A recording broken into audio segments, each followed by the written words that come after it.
Yeah, the person's dead.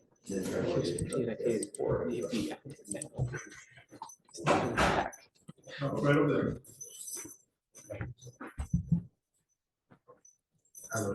How's jail? Oh, Really? With all the heat out there, I would suspect it's really hot, not cold. So you're charged with the second offense of DWI. Your case is 1,682 days old. It's time to decide what we are going to do. State, do you have an offer on this case? No, Your Honor, this is the first time I've seen this case, obviously. Have we done PC? I mean, or can we do? Please, Sure, please. Your Honor, on January 7th, 2020, at approximately 1:30 in the morning, officers observed a silver sedan bearing the license plate failed to come to a complete stop at a sign located at Hester and McKay Drive. Officers observed the vehicle to turn right, failed to turn right, turned to the right-handmost lane, crossing two marked lanes into the left-handmost turning lane. Officers conducted the traffic stop, made contact with the driver, identified him by his Texas driver's license. They recognized an odor of alcohol in his breath, and from the interior of the vehicle, he exited the vehicle.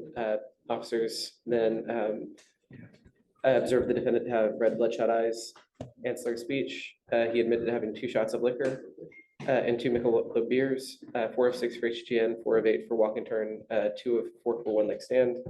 The IC was red and that he consented to a blood draw. Blood draw is back. It is 0.135. That's it, Your Honor. It's a traffic infraction. Failing to Driving turn the into wrong the, way. he turned right and they didn't turn to the right-handmost lane. He turned into the left-handmost lane, crossing 2 marked lanes. Is that an infraction? I believe so. He turned incorrectly. Mendoza, What's the question, Judge? what's the traffic infraction, Okay. if any? It's a section 545. Hold on. Sorry,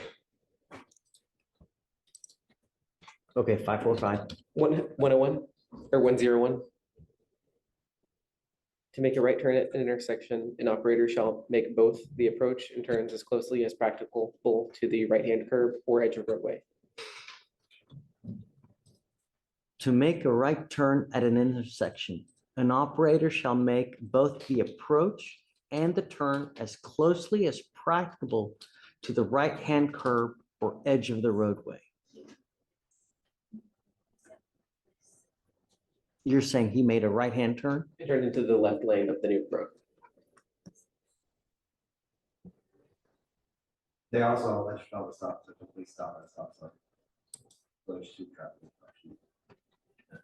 The failed to stop at a stop sign was on the intersection of JM Hester and McKay Drive, and then Okay, turn right, calling to turn into the right-handmost lane.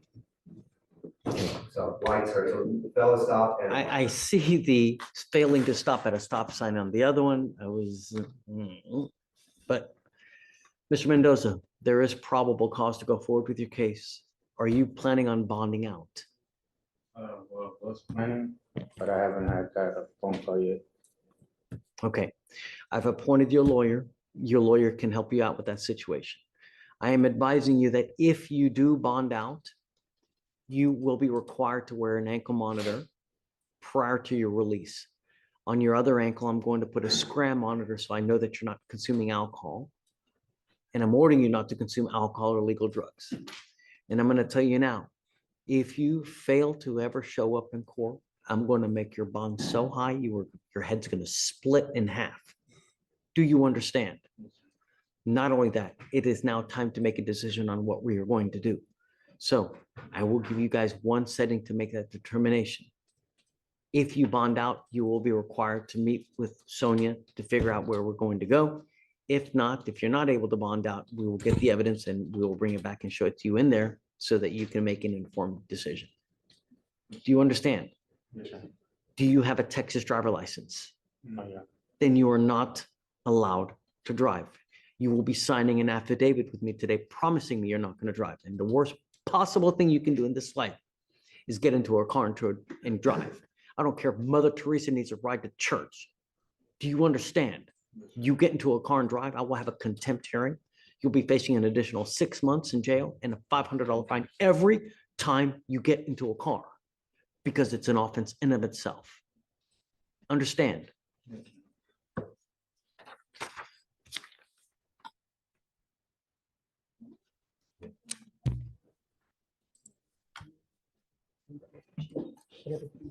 Everything's in the body cam and the dash cam.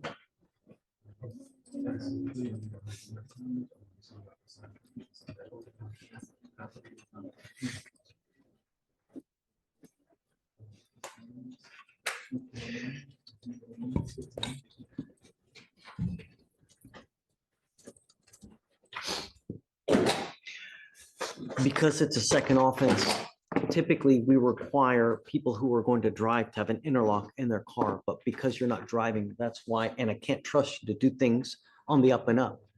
That's why I'm requiring the ankle monitor. When I say no alcohol, I mean no alcohol from any source. Cakes, candies, foods, gums, energy drinks, tequila, lollipops, hair dye, no alcohol for anything. Do you understand? For now, we will put you back. You tell me when you want to set it. Want to do a week, couple days? You don't have a body worn cam, Your Honor? Okay. I am assuming it's somewhere floating around, so I already. Is it HPD or who is it? It is Humboldt PD. Okay, so let's set it up a week to see where we go and to see if he gets out. If you get out, you must report here the next business day. Otherwise, I will revoke your bond, and you know how it goes. Do you understand?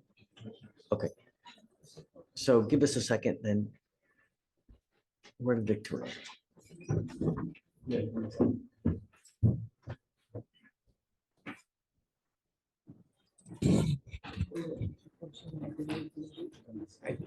don't know. I have to get that.